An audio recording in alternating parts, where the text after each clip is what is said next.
That was the one that I had out there with my bees in it. When I made the split the other day, they was in there. Okay.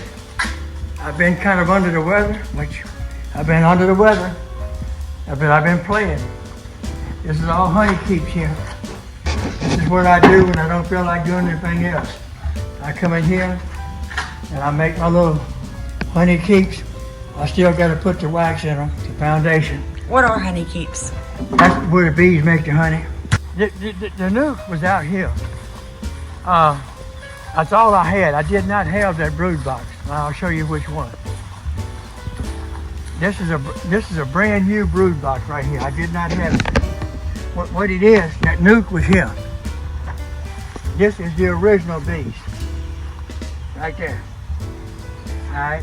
What I did was, I took the bees out of here.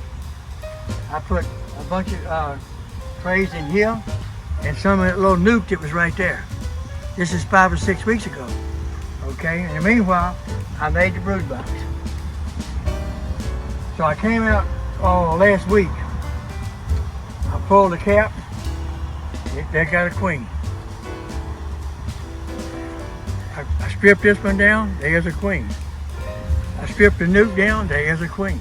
That's amazing. Yeah. So I did a walk away, just put it walk away split, and got wound up with 3 queens. So this morning, I took and made the brood box, and come out here, took them out the nuke, and put them in here.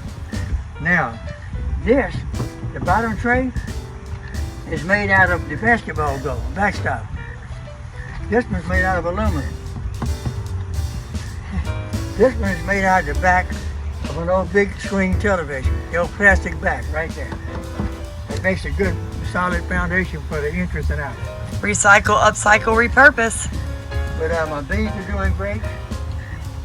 Now I have 3 hives instead of 1. Amen. And I like this right here.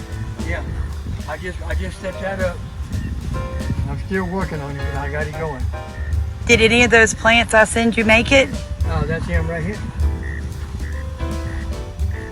Now, all this, remember the yellow mustard you sent me? Yes. All that yellow mustard right there. Oh, wow. That's for the bees.